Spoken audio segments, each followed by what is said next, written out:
In this video, I'm going to show you the cost associated with owning, driving, operating an electric vehicle, and we'll also compare it to a gas vehicle as far as the cost for gas and all of that goes along with it.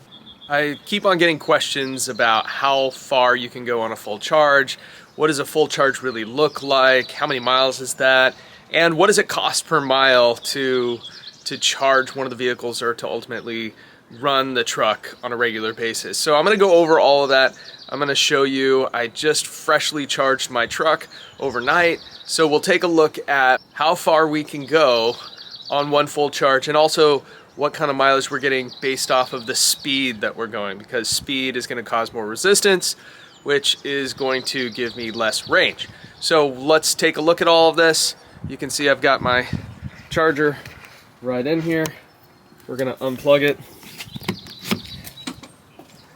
and then we're going to get going. Looks like it's at 100%. Let's see how many miles that gives us. I've got 323 miles of range, and this is at a complete full charge. So I'm gonna start going, and you can see that my mileage is at 4627.4 in the bottom right hand corner over here. So 323 here, 4,627 here. Okay, we're gonna see how far we can go and how many kilowatts we're gonna use of range. Okay, where did your energy go? So this is gonna talk about, how many miles we went, how long the duration is, how many kilowatts we're using per mile. Okay, right now I'm just getting started, so you're not gonna really see where any of this went, but it's also got climate use, driving, accessories, and exterior temperature. If it's cold outside, you're using more energy. So how many miles can I really get? As long as you're doing 55 miles an hour, you're gonna actually get some great range out of this vehicle. The thing is that a lot of people like to drive fast, like 70 miles an hour to get around places. That seems a little more practical as an average, but you're gonna create a lot more wind resistance and it's gonna cut the amount of range that you're getting. Now I just had 324 miles on the charge, and it already says 315 miles, and I'm just getting going. After driving all weekend, I had 57% battery left, and I had 163 miles remaining. Okay, so people have been asking me, what does it actually cost to power my electric truck? Electric truck is not an electric car. It's a lot more mass and it takes a lot more to power it. Just like when you have your regular full-size truck, it uses a lot more gas. So I went to chargeevc.org and they have a great cost comparison from gas to electric. So I'm going to show you what the breakdown really comes down to. I've got this great comparison where I'm traveling 50 miles per day on the weekdays and 50 miles per day on the weekends. So that's a total of 18,200 miles per year. This is the gas column. This is the electric column. Okay, if I'm running a gas truck and it gets 20 miles per gallon, I'm using 910 gallons of gas per year. Right now, we live in San Diego County. San Diego has some of the most expensive gas and electric costs in the nation. It's $4.75 a gallon. This is an average cost. So we've got a yearly cost of $4,323 or 24 cents a mile. That doesn't include any maintenance, any of that stuff. Then I've got the electric column, okay? And that has also 18,200 miles. I'm getting 2 miles per kilowatt hour. This is really, really important to remember that number, okay? A lot of other vehicles, the electric vehicles will get maybe even double that. They're very, very efficient, but remember we've got a truck, so it's a lot heavier to move around. I'm using 9,100 kilowatt hours per year if I'm going 50 miles on average a day. So the average cost per kilowatt hour is 15 cents per kilowatt hour. So this is a total annual cost of $1,393 or 8 cents a mile. So I'm saving $2,931 if I'm charging at super off-peak hours.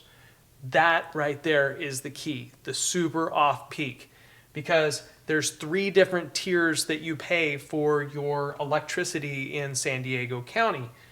Okay, you've got super off-peak, and on-peak. Off-peak hours are from the hours of 6 a.m. to 4 p.m. and from 9 p.m. to midnight. So I'm paying 48 cents a kilowatt hour, not 15 cents anymore. It doesn't look very good now. Now I calculated out and it actually cost me $45 more to do the electric vehicle. Now it gets even better for all of you electric car haters or people that want to get the down and dirty on this. It's going to be 81 cents a kilowatt hour for on-peak hours. That's 4 to 9 p.m. Let's calculate that out. Now it cost me $3,048 more to drive this electric vehicle. So this is why it's so important to charge your vehicle at the super off-peak time. There's been a lot of talk about, like, why do you need this charger? Why do you need that charger?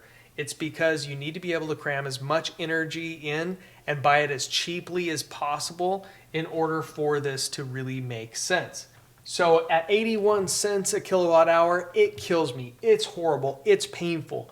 This would not be the thing that you would want to do to charge at that unless you absolutely have to charge at that 4 to 9 time period. Okay? You want to charge at midnight to 6 a.m. all the time. That's it. Now we'll go over and we'll talk a little bit about the vehicle and why I think there's a couple of other things that you need to consider. So a couple of the final thoughts that you really should consider. When I own the electric vehicle, I have almost no maintenance. I basically have brakes and tires. That's it. And if I'm doing regenerative braking, which I do regenerative braking, that's when you're letting off of the gas and it regenerates some of the power that you get from the stopping action and charges your battery, then you don't even use your brakes. If you're using regenerative braking, you almost never need to replace your brakes. I had a Tesla that I had for about 5 years and I never replaced the brakes on it. Had 120,000 miles on it, still had plenty of braking ability. The brakes still didn't need to be replaced, and I'd gone through 3 sets of tires. But that was basically the only thing I did on that vehicle. Whereas if I'm using my regular truck or something of that nature, I'm changing the oil, I'm doing all of the maintenance, I'm changing fluids. All of those things add up to a lot of money. It ended up costing me about $3,000 to $5,000 a year just on regular maintenance of my other vehicles. So I am spending more money for the vehicle here. I am spending less money on the electrical charging if I'm charging at super off-peak hours. So is it cheaper to own an electric vehicle on the average cost versus a gas vehicle? Well, if you live in San Diego County and you charge at on-peak hours, it definitely is not. If you are charging at off-peak hours or super off-peak hours, then yes, it definitely can be, and there can be a lot less maintenance that you're going to actually spend money on. So for me, it actually ends up making a lot of sense. So if you don't live in San Diego County, where we have the highest utility prices in the nation, even more expensive than Hawaii, then you're going to have a less expensive experience than what I have here. So it can make a lot of sense. Now, bonus points if you can create your own energy by having some solar panels or generating some power that way. So you can estimate exactly what the cost will be for you. If you look at the Ford Lightning, you're going to see that it's about 2 miles per kilowatt hour. Find out with your electric vehicle how many miles you get per kilowatt hour, then go to your time of use or what your electrical charges are, and I guarantee it'll be a lot less expensive than my electric bill here in San Diego County. So if you start at the top, the only way you can go is down on those costs, which is a huge advantage for all of you. Hopefully this has been really educational. You have something you can work with go to the website that I visited earlier, pop in the numbers, see if it makes sense, and let me know in the comments if you have any other additional questions. Thanks for watching.